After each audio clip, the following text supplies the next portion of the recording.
everybody, and welcome to the Football Philosophy channel. And this is the ratings show after the drab 0-0 affair at Crystal Palace at Selhurst Park. Enough's been said already. I don't really need to add much to it. Shocking performance. Quite a few people have said it's the worst performance they can remember for a while. Hardly a chance created. I think the best chance, well, without a doubt, the best chance they had on the night was an header by Dan James, and Dan James only got on the field for about 10 minutes. Plus, he's only I've seen quite a few people saying Dan James should have scored that header. We could do with a few other players with the same determination to get into the box and get onto the end of things. I put a clip on Twitter showing that piece of action where he receives the ball on the wing. He reverses the ball into, I think it's into Scott McTominay's feet, spins and goes into the space behind. He gets played in behind. He gets to the dead ball line, lifts his head up. I'm fed up at the number of people I've heard talking about Dan James's lack of football intelligence. It's absolutely beyond me. I just do not get it. Lifts his head up when he gets to the dead ball line, cuts a great ball back to Bruno, who's on the edge of the D, right on the edge of the box, from outside the penalty area on the wide. It's a great cut back to Bruno. The box was a bit crowded. I don't blame Bruno for not shooting. I'm probably glad he didn't shoot, really. Perhaps he shoots too often, Bruno, when he shouldn't be shooting. So the box was crowded, but on another day, he could have hit it first time that, and had a go at goal. It was an half chance created by Dan James, but Bruno. I think Bruno does the right thing. He gets hold of it. He plays it to the left. The ball comes in from Luke Shaw, and Dan James is in there like a hare and gets on the end of it and has a go at goal. It's a brilliant passage of play. He should do better with the head. Of course he should. But we didn't have any other players showing that kind of determination, that kind of effort, all through the evening. He was involved with the pass, the run, another pass, then gets into the box, gets his head onto the cross. He deserves a lot more credit than he actually gets, Dan James, I think, and that was a great piece of play. But that was United's best chance. There was 2 or 3 other half chances, I suppose, but it's just really, really poor fare. It really is. 3 0-0 draws in a row now.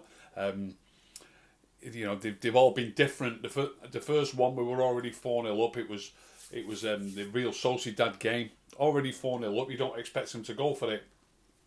And it was fine. A 0-0 draw was fine on that occasion. We were already 4-0 up. Then we got to Stamford Bridge. We wanted to keep them 6 points behind us, which we did. We got a 0-0 draw there, but we really needed to get those points against Palace to keep us right in command of our own situation. I think teams are going to start catching us before you know it. Now, obviously, we've got a real tough game this weekend. And we need at least a point again, I would say, against City. I would take a 0-0 now against City, and that'd be our 4th 0-0 in a row if it was to happen. I don't know if that's ever happened before. Maybe some stato might be able to tell me in the comments if we've ever drawn 4 games in a row 0-0, which I doubt very much. But I've taken the Manchester Evening News ratings. I'm going to look at the ratings from the Evening News, tell you what I think of their ratings and their comments, and I'm also going to do a player in focus.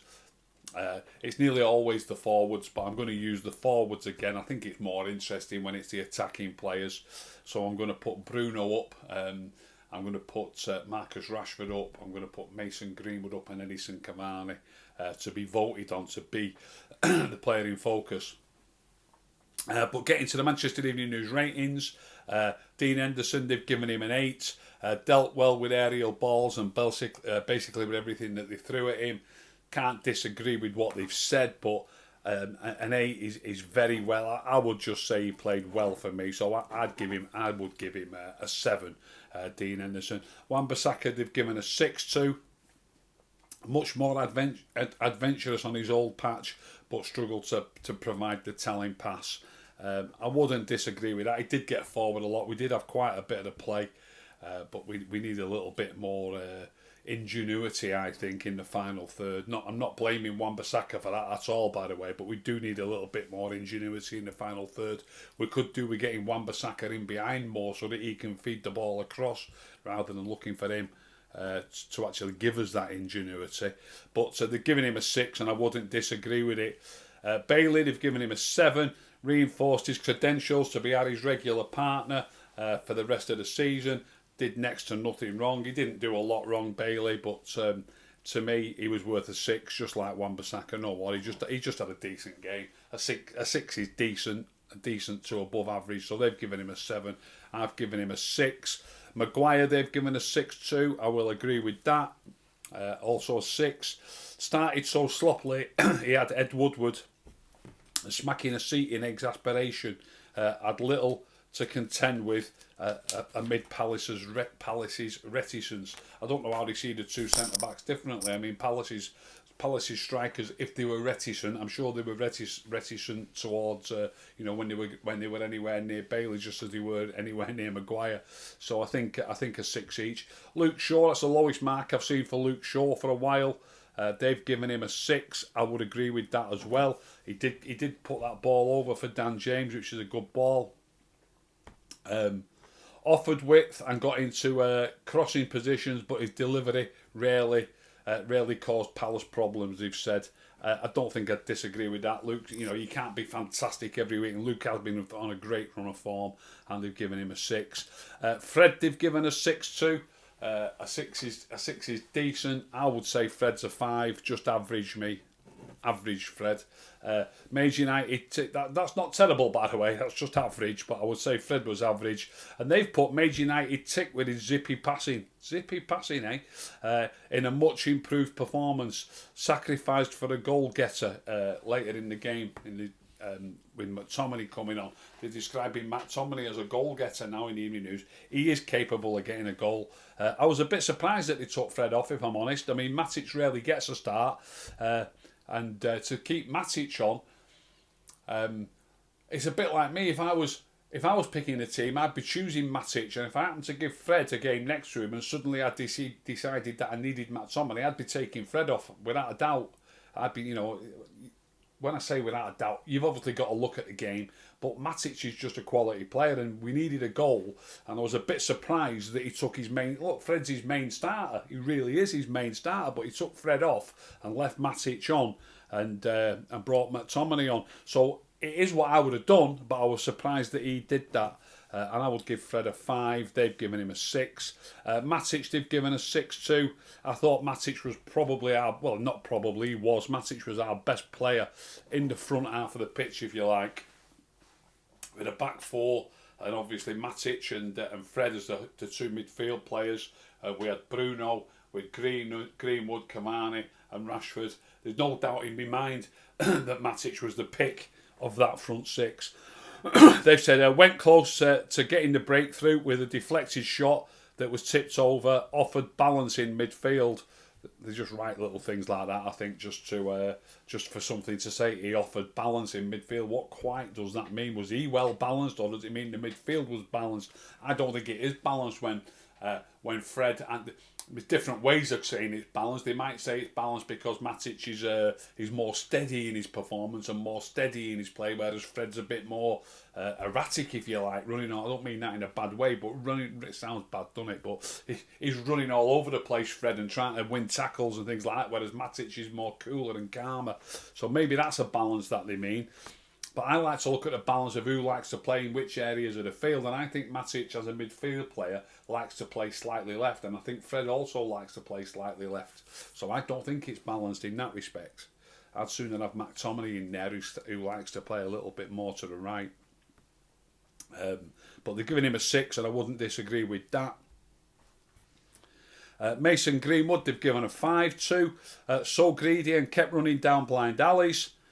Chastised by Bruno Fernandes for his selfishness. Bruno's got room to speak about that, I think, at times.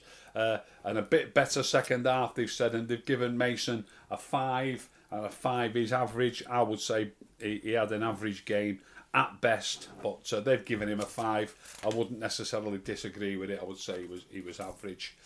Bruno, they've given a 4 to. Did not get into the game, and when that happens, United struggle, they've said. Generalisations like that, I don't like them. Do we struggle when he's not in the game? I don't know. Maybe we'd be maybe we would have struggled if he wouldn't have played. Maybe we wouldn't have done. We'll never know now. But he did. He did play. He didn't get in the game a lot, and we did struggle. So all those things are true, but I don't think you should be generalising when you talk about things that have happened in the past, or if you think that's what has happened in the past. Became increasingly frustrated and looks. This is in the Manchester Evening News. Looks knackered. I've heard Gary Neville use that word on Sky a few times. I'm sure the Sky people, the directors, they can't be very happy, or the producers, with him using the word knackered. I've heard him use it a few times, and it's now printed in the Manchester Evening News. And when I was a lad, it's not a swear word, knackered, but it's not a word that you would normally use in polite company, shall we say? And they've written it. He looks knackered. So it made me laugh that they should just look. I think just looks very tired to be more like it. I'm not sure I agree with that. If he's that tired, why did the boss use him against Real Sociedad when we were 4-0 up from the first leg? Same applies to Marcus, by the way. Why did he use Marcus in that game? And Marcus is the next one. Oh, Bruno they've given a 4-2, and a 4 is poor. Poor to average. Do you know what? I think I might give Bruno a 5. I will say an average game for Bruno. So there's one. That's an unusual one. I'm putting Bruno up from what they're saying. Marcus, they've given a 3-2, and a 3 on my ratings is very poor, and I'm not going to disagree with it. I thought Marcus was very poor. They've wasted another gilt-edged chance. That wasn't a bad effort, that chance that he missed by the post where he shot.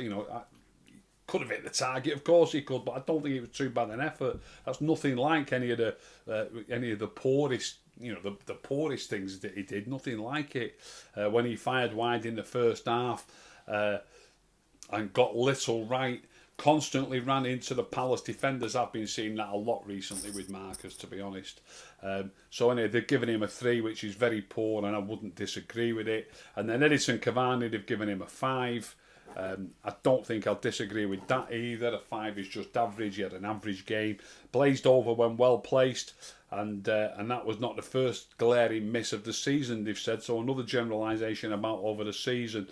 Taken off on 78 minutes on his first appearance in 17 days. They've given him a 5. I'll agree with the 5. Taken off on 78 minutes on his first appearance in 17 days. I don't know whether that means that they're inferring that he wasn't fit and he needed to come off, or he wasn't going to last the pace. I was stunned that he got taken off when I saw Dan James getting ready. Dan James is the player who can get the ball in the box, I think, more than any of our other wide players. And to take Cavani off and bring Dan James on, to me, seems silly. Unless he really, really did need to come off. He didn't look very happy coming off to me, so I don't think that was the case. So I thought it was a bit of a silly substitution. So like I say, I'm going to put 4 players up on a Twitter poll. The 4 players will be Cavani, Marcus Rashford, Mason Greenwood and Bruno Fernandes. Let's see who comes out on top. This should be going out on Thursday evening. Obviously it's a pre-recorded show. Should be going out sometimes Thursday evening. Late Thursday night I'll put the Twitter poll up. And then Friday afternoon, I will do the player in focus. I hope you've enjoyed that show. If you've enjoyed that show, please tell all your friends. Please subscribe. If you didn't enjoy it, don't tell anybody. Keep stum.